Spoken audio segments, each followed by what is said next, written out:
Howie Roseman is playing chess while the rest of the NFL is playing checkers. And if you think he's done cooking, you haven't been paying attention. Betting against this man is like betting against the sun rising in the morning. It is a guaranteed way to lose your shirt. Not only did the Birds GM just pull off a massive retention of one of the roster's most dangerous weapons, but the secret math behind the newest contracts is about to blow your mind. We are talking about a level of financial wizardry that has opened up a literal war chest of cash. And the best part, QB1 finally broke his silence on the new-look offense, and his reaction is going to send chills down your spine. Before we dive in, smash that subscribe button if you want the fastest NFL updates on the planet. Do you honestly think any other GM in the league could have pulled this off without bleeding the cap dry?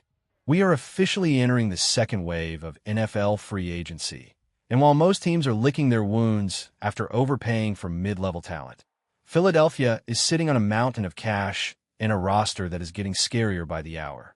If you followed this team for more than 5 minutes, you know that the first 48 hours of free agency are usually pure insanity.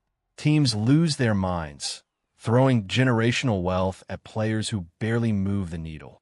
It's a trap, and most organizations fall right into it. But the Birds, they've turned bargain hunting into a masterclass. While the national media was busy looking elsewhere, a massive need emerged on this roster, and Howie addressed it with the precision of surgeon. But the real story here is the absolute robbery involving our star tight end. We all knew keeping him was a priority, but the numbers that just leaked this morning are nothing short of a miracle. But wait until you hear how this deal actually changes the entire draft strategy for the upcoming season. By now, you've heard the news. Dallas Goedert is staying in Philly.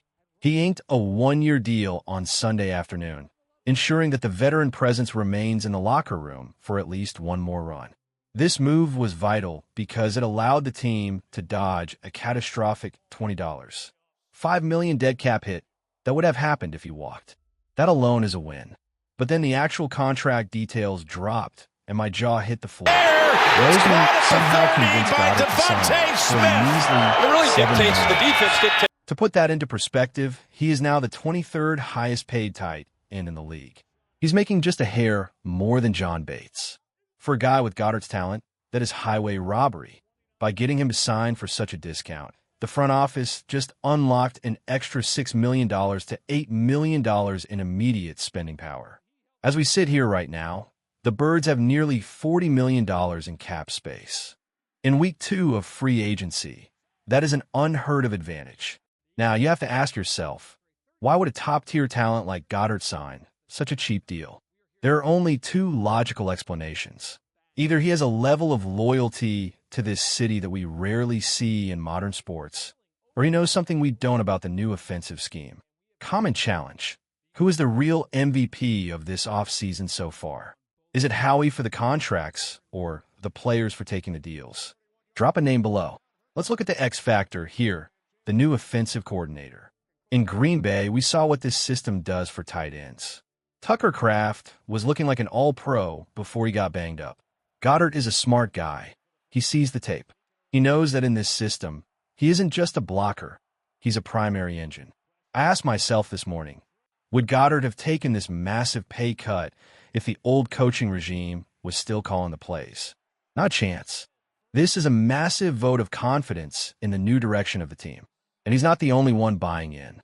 QB1 himself, Jalen Hurts, was recently asked about the new leadership. His response was short, sweet, and telling. He's amazing. I'm excited for what's to come. When your franchise quarterback and your veteran tight end are both this hyped, the rest of the league should be terrified. But does this move mean the Birds are passing on a tight end in the draft? I don't think so. Every tight end currently on the roster is on a one-year deal. They still need to find the future of the position.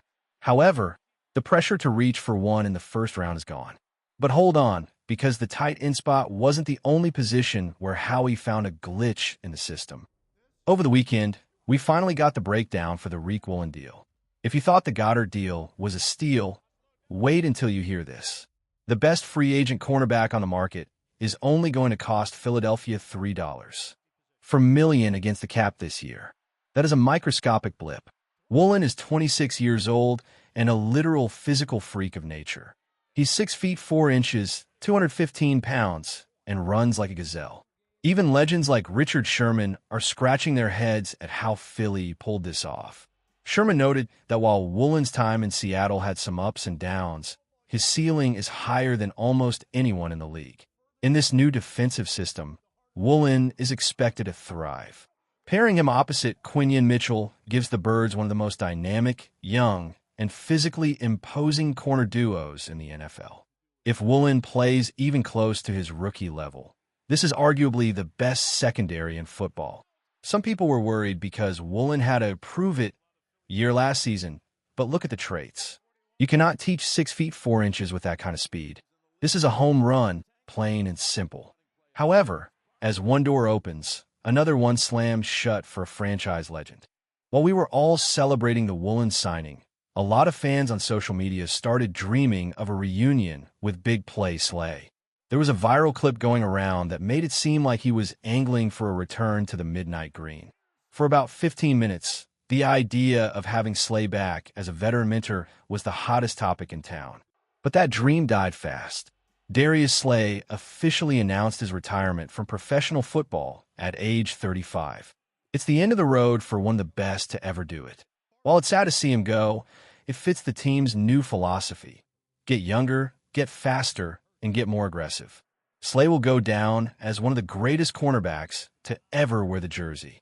The fact that he secured a ring with this team is a legacy that can't be touched. He may have lost a step at 34, but in his prime, he was a lockdown nightmare. We wish him the best, but the torch has officially been passed to the young guns. But the secondary isn't the only place where the Birds are looking to add depth.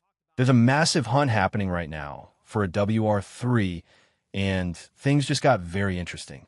Word leaked over the weekend that the front office was deep in talks with Darnell Mooney.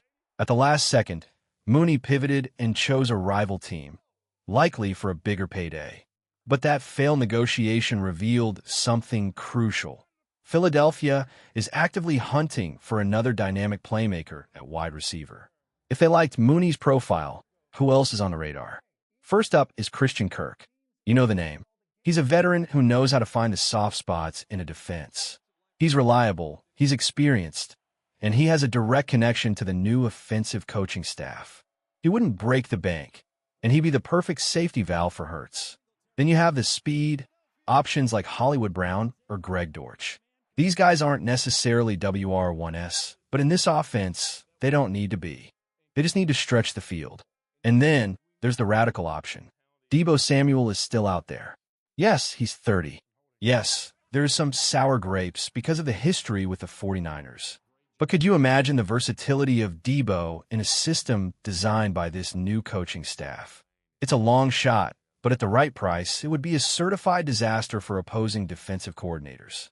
But there's one name that keeps coming up, and it's the nuclear option, Jawan Jennings. He wants over $20 million a year. Philly isn't paying that, unless something catastrophic happens with our current WR1. Which brings us to the topic everyone is tired of, but no one can stop talking about. Stop me if you've heard this before. The rumors about A.J. Brown being traded are swirling again. This weekend was a roller coaster of conflicting reports. 1 minute, high-level insiders are saying the Birds have zero intention of moving him. The next minute, reports surfaced that the Rams tried to package a deal involving Davante Adams to get him. This morning, the noise got even louder, with major outlets claiming an A.J. Brown trade is expected at some point this offseason. Here is the reality. Nothing has actually changed. We are stuck in a loop of speculation that likely won't end until the draft or until June 1st, when the cap implications change. Personally, I'm 60-40 that he stays. But the fact that these rumors won't die suggests there's at least some smoke behind the fire. If he is moved, it'll be for a king's ransom of draft picks. But until AJ himself comes out and clears the air, we are all just waiting for the next headline. Despite the drama, there is a silver lining that every fan needs to remember. As of this second, the Philadelphia Eagles have $40 million in cold, hard cash to spend. That is a massive amount of leverage. Howie Roseman isn't the type of guy to let that money sit under a mattress.